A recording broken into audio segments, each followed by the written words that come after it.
Bismillahirrahmanirrahim. Assalamualaikum warahmatullahi wabarakatuh. Selamat siang Bapak Ibu, salam sejahtera kita semuanya. Selamat datang di video pernyataan diri dosen dalam unjuk kerja di Dharma Perguruan Tinggi atau disingkat dengan PDD UKT PT. Video ini bertujuan untuk memenuhi salah satu persyaratan sertifikasi dosen tahun 2025 khususnya di bidang pengajaran. Perkenalkan, nama saya Nopriani SMM. Saya merupakan salah satu dosen tetap pada program studi S1 Manajemen di Institut Teknologi dan Bisnis Indragiri, di mana kampus ini beralamat di Kota Rengat, Kabupaten Indragiri Hulu, Provinsi Riau. Seperti yang Bapak Ibu lihat, di video ini berdiri gedung yang sangat megah dan kokoh. Salah satu perguruan tinggi swasta yang ada di Kota Rengat. Kampus ini dulunya bernama Sekolah Tinggi Ilmu Ekonomi Indragiri Rengat, dan setelah penggabungan dari 3 perguruan tinggi swasta berganti nama menjadi Institut Teknologi dan Bisnis Indragiri. Latar belakang pendidikan saya yakni S1 pada Sekolah Tinggi Ilmu Ekonomi Indragiri di Kota Rengat, dan S2 saya pada Universitas Putra Indonesia UPI YPTK Padang, Sumatera Barat. Pada kesempatan ini, izinkan saya untuk menjelaskan salah satu mata kuliah yang saya ampu, yaitu pengantar ekonomi makro, dengan metode DIA atau Delivery, Interaction, and Assessment. Di mana delivery adalah proses penyampaian materi dengan baik kepada mahasiswa agar mudah dipahami. Sedangkan interaction adalah interaksi antara dosen dan mahasiswa dalam proses pembelajaran. Selanjutnya, assessment adalah pemberian tugas kepada mahasiswa untuk mengukur kemampuan mahasiswa dalam memahami materi yang telah disampaikan. Baik, izinkan saya untuk menjelaskan deskripsi dan gambaran umum terkait mata kuliah yang saya ampu, yaitu pengantar ekonomi makro pada program studi S1 Manajemen, di mana mata kuliah pengantar ekonomi makro merupakan mata kuliah wajib bagi mahasiswa semester 2 dengan jumlah bobot 3 SKS dan menggunakan bahasa pengantar yakni bahasa Indonesia. Mata kuliah pengantar ekonomi makro ini membahas, menganalisis, dan mengevaluasi tentang dasar-dasar ilmu ekonomi yang lebih difokuskan pada aspek-aspek ekonomi makro. Selain itu bertujuan memberikan pengetahuan kepada mahasiswa agar dapat mempelajari dan memahami berbagai konsep dasar kajian ekonomi makro. Dalam mata kuliah ini ada beberapa kemampuan yang diharapkan dalam capaian pembelajaran mata kuliah atau CPMK yang terdiri dari: pertama, mampu memahami sistem perkuliahan dan ruang lingkup pada mata kuliah pengantar ekonomi makro. Yang kedua, mampu mengevaluasi perhitungan pendapatan nasional dan perekonomian tertutup pada keseimbangan ekonomi 2 sektor. Yang ketiga, mampu menganalisis uang dan institusi keuangan, pasar barang, pasar uang, serta kebijakan fiskal dan kebijakan moneter. Yang keempat, mampu mengevaluasi perekonomian tertutup pada ekonomi 3 sektor dan 4 sektor. Yang kelima, mampu menganalisis pengangguran, inflasi, dan kebijakan pemerintah, neraca pembayaran, kurs valuta asing, serta pertumbuhan dan pembangunan ekonomi. Di mana materi pembelajaran terdiri dari: 1. Ruang lingkup pengantar ekonomi makro. Yang kedua, perhitungan pendapatan nasional. Yang ketiga, perekonomian tertutup, keseimbangan ekonomi 2 sektor. Yang keempat, uang dan institusi keuangan. Yang kelima, pasar barang dan pasar uang. 6. Kebijakan fiskal dan kebijakan moneter. 7. Perekonomian tertutup, keseimbangan ekonomi 3 sektor. 8. Multiplier atau angka pengganda ekonomi 3 sektor. 9. Perekonomian terbuka, keseimbangan ekonomi 4 sektor. 10. Multiplier atau angka pengganda ekonomi 4 sektor. 11. Pengangguran, inflasi, dan kebijakan pemerintah. 12. Neraca pembayaran dan kurs valuta asing. 13. Pertumbuhan dan pembangunan ekonomi. Adapun sistem pembelajaran atau model perkuliahan pada mata kuliah pengantar ekonomi makro terdiri dari: 1. Offline, yaitu pembelajaran secara tatap muka di dalam ruang kelas. 2. Online, yaitu pembelajaran secara daring melalui Zoom Meeting, situs LMS Kampus, WhatsApp Group, dan Google Classroom. Selain itu, metode pembelajaran pada mata kuliah ini meliputi: pertama, penyampaian materi oleh dosen. Yang kedua, tanya jawab. Ketiga, diskusi kelompok. Keempat, studi kasus, tugas individu, dan e-learning. Sistem penilaian pada mata kuliah pengantar ekonomi makro meliputi pertama, perilaku dan etika mahasiswa bobotnya senilai 10%. Yang kedua, tugas meliputi tugas individu, tugas kelompok bobotnya 10%. Yang ketiga, kuis, sesi tanya jawab 10%, UTS 20%, UAS 20%. Absensi dan keaktifan mahasiswa bobotnya 20% serta studi kasus 10%. Jadi total keseluruhan bobot nilainya adalah 100%. Adapun referensi yang digunakan pada mata kuliah ini meliputi pertama, Marwan dan Aris, buku pengantar ekonomi makro. Yang kedua, Saudono Sukirno, buku teori pengantar makroekonomi. Yang ketiga, Deliarnov, buku pengantar ekonomi makro Universitas Indonesia. Yang keempat, Erni Umi dan Danang, buku pengantar ilmu ekonomi makro. Yang kelima, Suparmoko, buku pengantar ekonomika makro. Yang keenam, Eka Warna, pengantar teori ekonomi makro, beserta buku-buku pengantar ekonomi makro lainnya dan sumber internet lainnya. Demikian informasi yang dapat saya sampaikan terkait dengan mata kuliah pengantar ekonomi makro untuk mahasiswa program studi S1 Manajemen di Institut Teknologi dan Bisnis Indragiri. Berikut ini merupakan cuplikan dari proses pembelajaran telah saya laksanakan secara tatap muka di dalam ruang kelas. Selamat menyaksikan.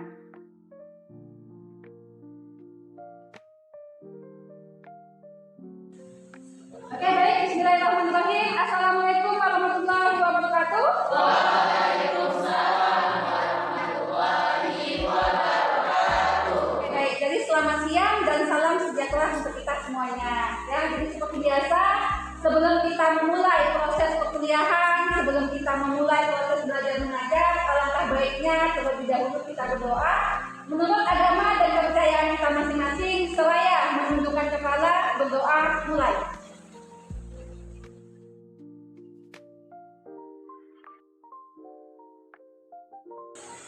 Berdoa selesai. Oke, baik, terima kasih. Jadi apa kabarnya hari ini? Alhamdulillah, semangat luar biasa.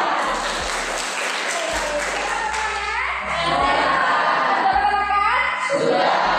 Masih semangat? Masih. Alhamdulillah ya, semoga saudara tetap semangat dan ceria mengikuti perkuliahan pada siang hari ini. Ya, baik, ketua gimana? Temannya sudah pada hadir semuanya?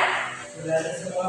Oke, baik, terima kasih. Baik, hari ini kita lanjutkan kembali materi baru terkait perekonomian tertutup, penghitungan keseimbangan ekonomi dua sektor. Nah, sebelum saya lanjutkan materi yang baru, saya mau mengulas kembali nih materi yang telah kita bahas di pertemuan sebelumnya terkait apa? Pendapatan nasional. Nah, supaya saya tahu nih mahasiswa saya paham atau tidak materi yang telah saya sampaikan, nah saya ingin memberikan beberapa pertanyaan ya terkait pendapatan nasional. Nah, bagi yang bersedia menjawab silakan tunjuk tangan dan berdiri. Nah, pertama, apa yang saudara ketahui tentang pendapatan nasional? Ya, silakan. Assalamualaikum warahmatullahi wabarakatuh. Waalaikumsalam Warahmatullahi wabarakatuh. Saya Jessica, izin menjawab pertanyaan Ibu. Pendapatan nasional itu terbagi menjadi 3 pengertian. Pendapatan nasional pertama merupakan jumlah pendapatan yang diterima oleh faktor-faktor produksi yang digunakan untuk memproduksi barang dan jasa dalam suatu tahun tertentu.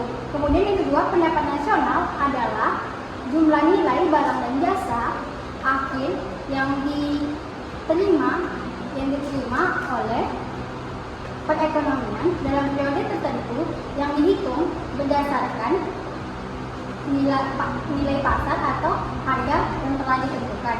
Kemudian yang terakhir, pendapatan nasional adalah seluruh pendapatan yang diterima oleh masyarakat yang berupa upah dan gaji dan pendapatan produksi. Faktor produksi itu berupa bunga, dividen, royalti, kompensasi, dan lain-lainnya. Terima kasih. Baik, terima kasih. Tepuk tangan dulu. Untuk pertanyaan selanjutnya, di pendapatan nasional ada menggunakan perhitungan. Ada yang tahu simbol dari pendapatan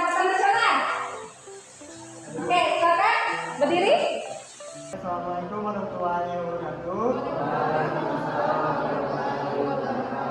Nah, saya Pak Muhammad Bibi ingin menjawab pertanyaan dari Ibu, yaitu apa simbol pendapatan nasional?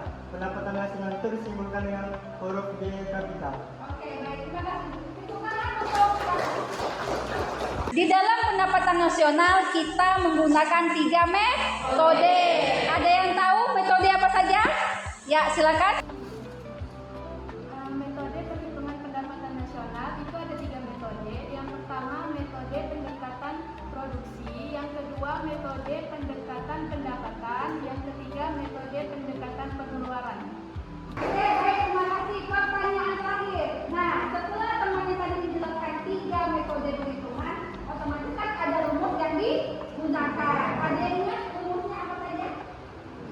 Ya, silakan. Assalamualaikum warahmatullahi wabarakatuh.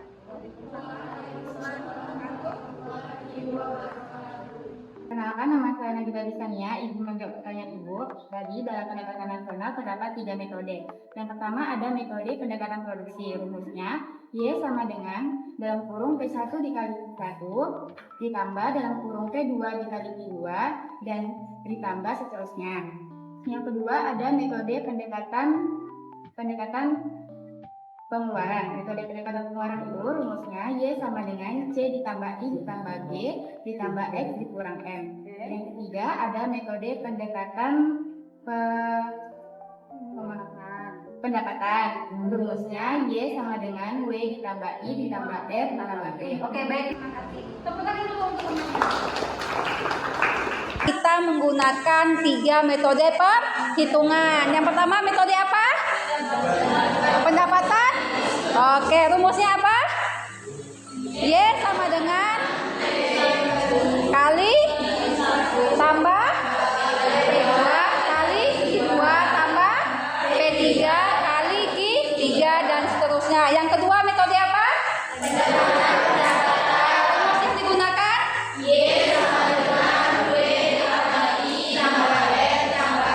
Oke, yang ketiga. Oke, rumusnya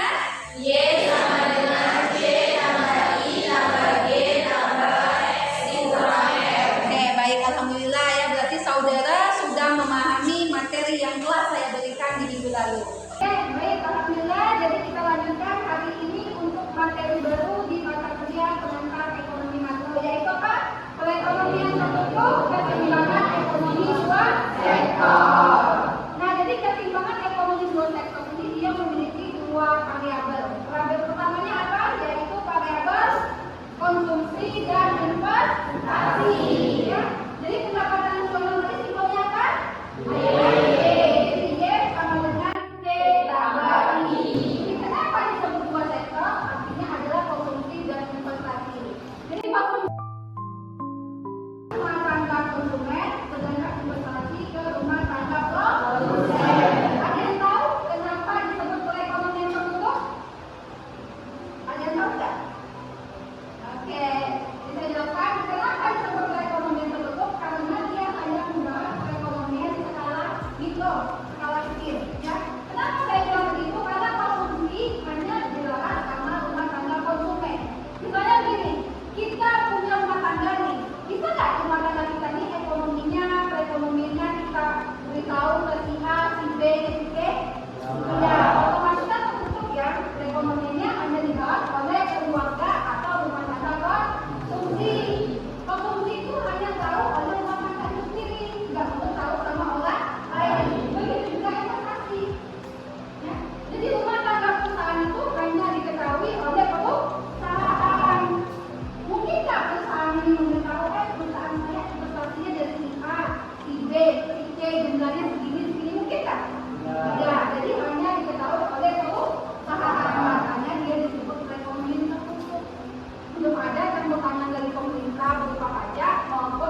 GEQ sama dengan D tambah I. Di mana EQ itu adalah equilibrium. Nah, untuk lebih jelasnya kita masuk ke contoh soal pertama. Ini.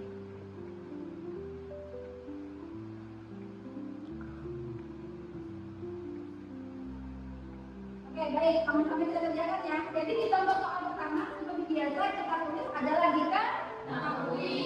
Oke, diketahui apa yang diketahui? Sama dengan berapa?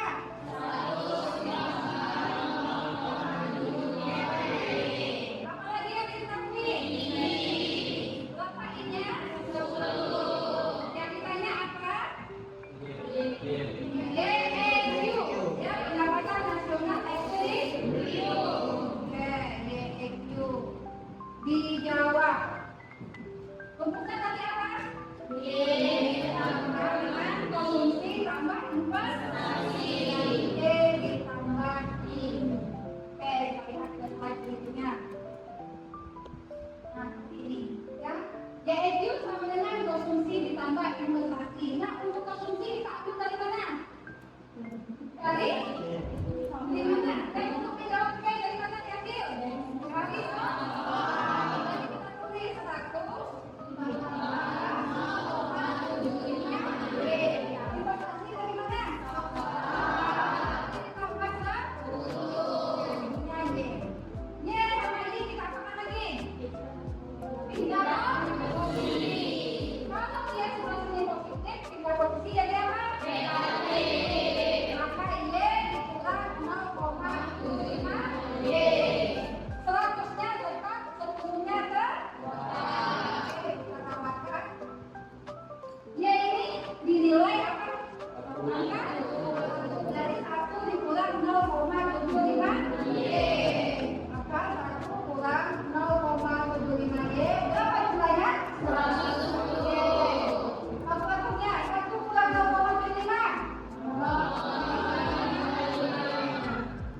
sama dengan 100. Maka Y 100 bagi 0,25 berapa?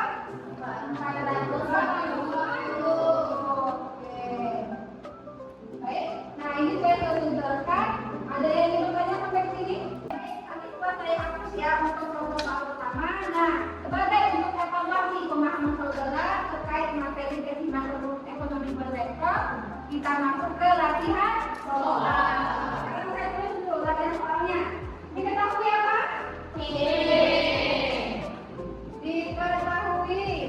C sama dengan 9,5 Y. Investasinya berapa? 140. Yang ditanya apa? Yang ditanya adalah Y, yang kedua adalah S sama dengan I. Nah, untuk jawaban yang pertama, rumusnya Y sama dengan apa yang tadi?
Oke, baik. Untuk absensinya sudah dijalankan tadi? Sudah. Oke, betul. Mana absennya? Oke, baik. Terima kasih. Saya lihat dulu.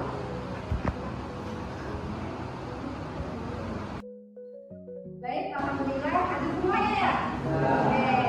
Jadi sampai jumpa minggu depan ya. Semoga saudara selalu dalam keadaan sehat sehingga kita bisa berkumpul di dalam ruang kelas ini melaksanakan mata kuliah pengantar ekonomi makro. Sampai jumpa minggu depan di pertemuan berikutnya, pertemuan selanjutnya untuk materi uang dan institusi keuangan. Oke, mohon maaf atas segala kekurangan. Saya akhiri. Wabillahi taufiq wal hidayah. Wassalamualaikum warahmatullahi wabarakatuh. Waalaikumsalam warahmatullahi wabarakatuh. Baik, terima kasih. Demikian deskripsi singkat dan cuplikan proses pembelajaran untuk mata kuliah pengantar ekonomi makro. Semoga dapat memberikan gambaran terkait kinerja pengajaran yang telah saya laksanakan. Saya mengucapkan terima kasih kepada Kementerian Pendidikan Tinggi, Sains dan Teknologi Republik Indonesia. 2. Kepada Direktorat Jenderal Pendidikan Tinggi. 3. Pangkalan Data Perguruan Tinggi. 4. Kepada seluruh tim penilai dan tim sertifikasi dosen tahun 2025. 5. Kepada Institut Teknologi dan Bisnis Indragiri, Program Studi S1 Manajemen. 6. Rekan sejawat dosen dan mahasiswa. Demikianlah yang dapat saya sampaikan. Mohon maaf atas segala kekurangan. Saya akhiri. Wabillahi taufiq wal hidayah. Assalamualaikum warahmatullahi wabarakatuh.